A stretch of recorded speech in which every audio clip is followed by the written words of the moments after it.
तत्सवितुर् वरेण्यं भर्गो देवस्य धीमहि धियो यो नः प्रचोदयात्।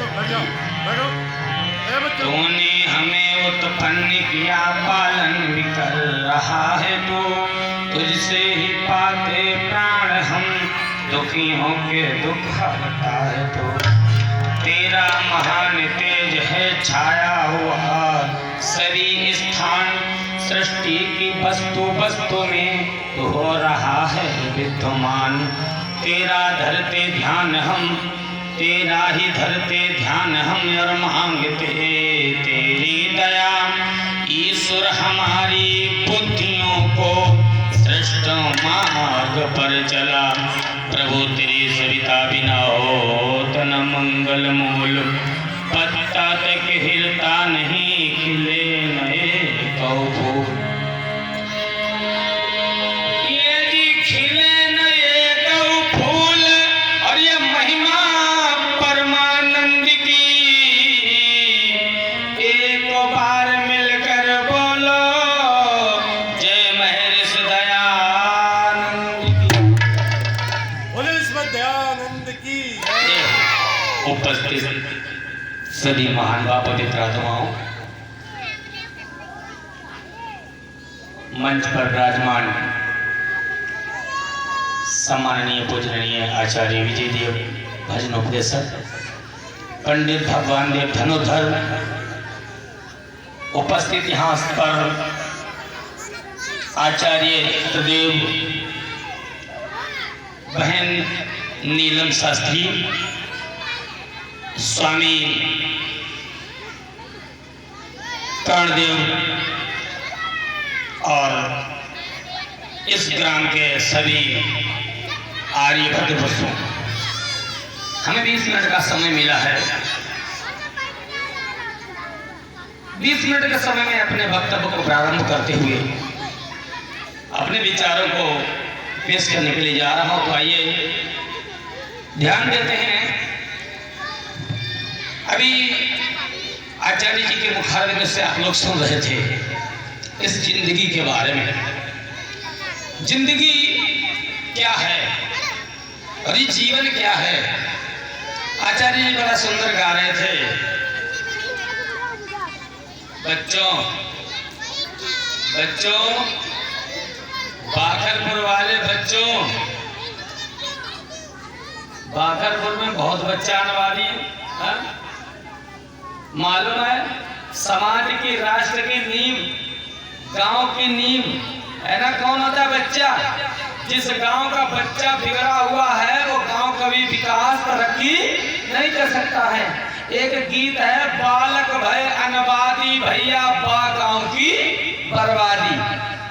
समझ लीजिए, अगर अनवादी बनोगे तो बर्बादी निश्चित। इसलिए तुम्हारे गांव में बच्चों यहाँ पर वेदों के ज्यादा उपस्थित हैं हमारे आचार्यगण। उनकी बात को सुन करके मनन करो, जिससे भविष्य में अपने माता पिता का नाम रोशन करने की रास्ता तुम्हारी साफ है। इसलिए जोर से बोले बोले बाजी की धारण की।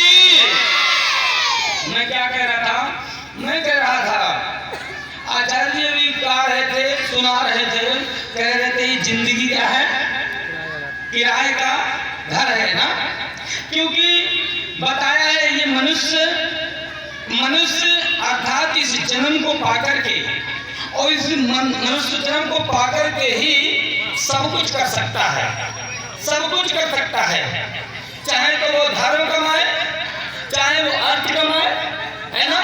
एक रामायण में चौपाई सब लोग बोलते हैं, श्री गुरु चरण सरोज रज निज मन मुकुर सुधारि, बरनौ रघुवर विमल यश जो दायिक फल चारि।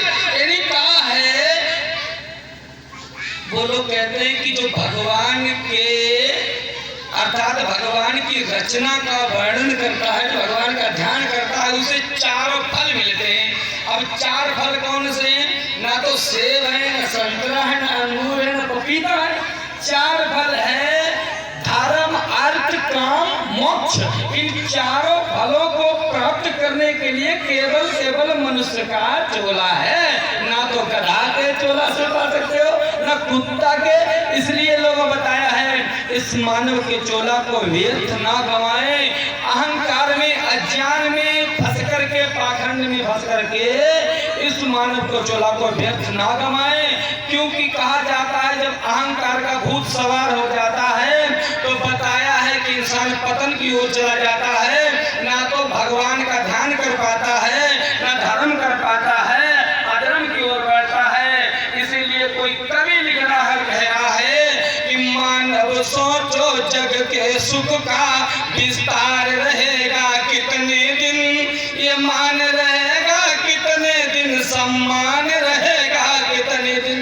ये नहीं, तू संसार में आया है और जब आया है तो एक दिन यहाँ से जाना है। अभी हम 1 घंटा पहले आए हैं, 40 मिनट पहले, और हम थोड़ी देर के बाद फिर चले जाएंगे। तो जो आया है वो जाएगा निश्चित। लेकिन जब आए हो तो कुछ ना कुछ तो करो।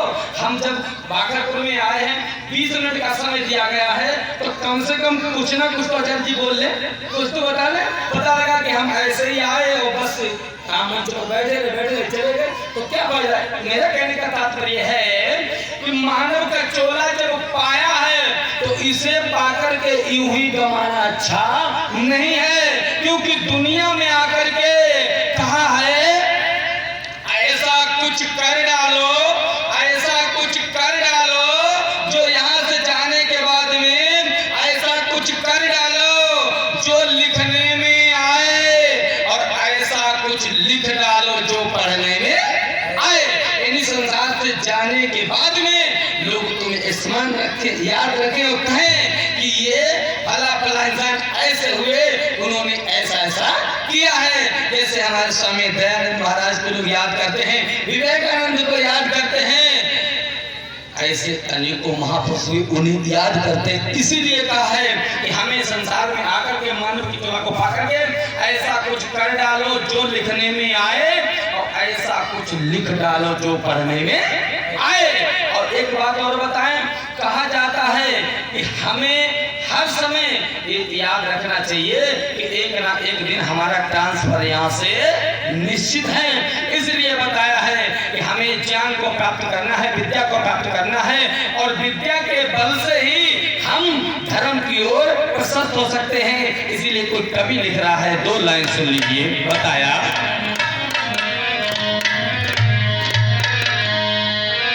कि मानव सोचो जग के सुख का विस्तार रहेगा कितने।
कितने दिन पितु हो चाहे कोई माता हो, सुत हो चाहे कोई भ्राता हो, जिनको तू अपना कहता है अपनापन रहेगा। कितने दिन मानव सोचो जग के सुख का विस्तार रहेगा।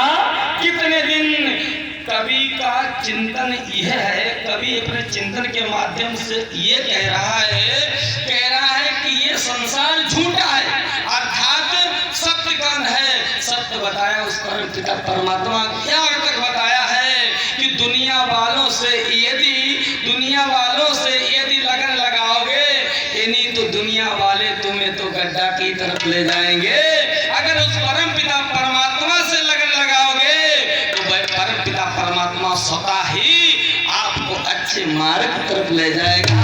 इसीलिए लोगों को कवि कह रहा है, क्या कह रहा है कि दुनिया वालों से प्रेम मत करो, तुम प्रेम करो अविनाशी से जिसका कभी नाश नहीं होता है।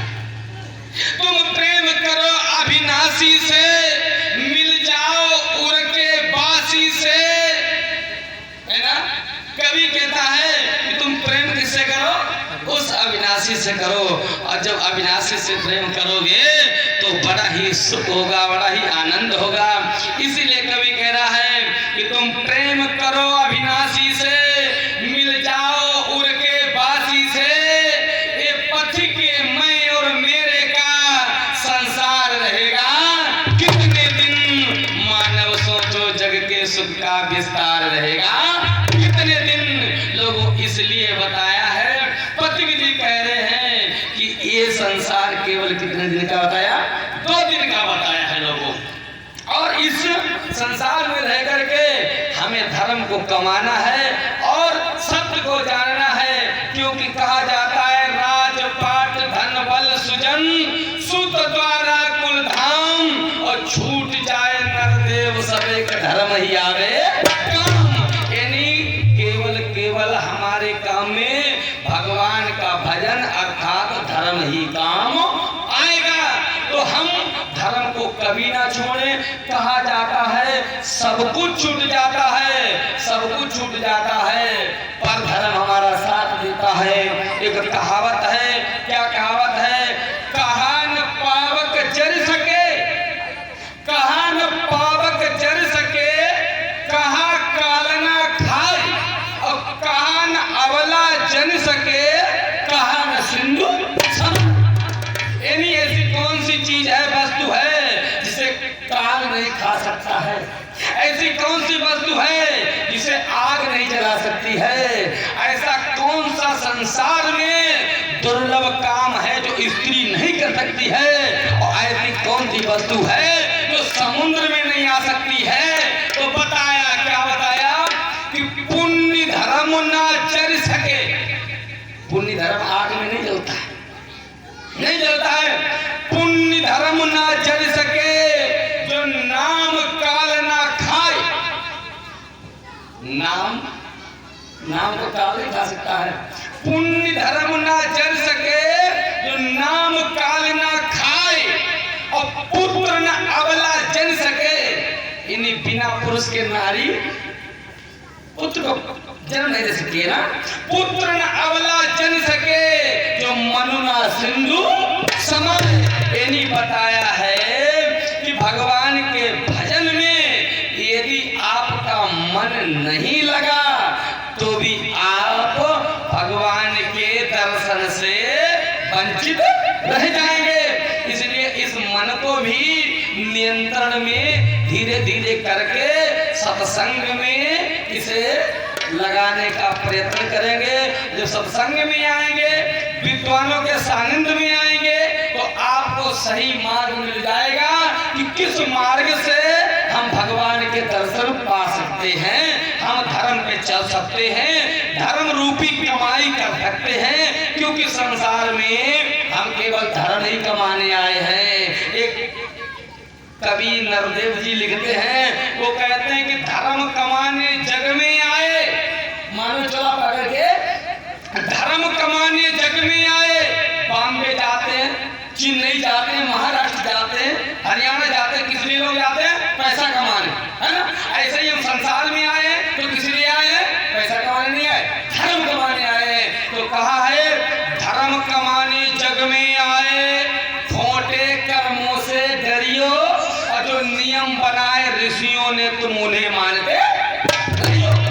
मानव चोला दिया प्रभु ने उत्तम कर्म कमाने को, वेदों में जो ज्ञान दिया है मार्ग सही बताने को। क्या कारण जो तुम्हें न भावे, क्या कारण जो तुम्हें न भावे, जरा ध्यान तो धरियो, जो नियम बनाए ऋषियों ने तुम उन्हें मानते रहियो। लोगों बताया है उस परमपिता परमात्मा ने ये मानव का चोला हमें दिया है, वेदों में पवित्र ज्ञान दिया है।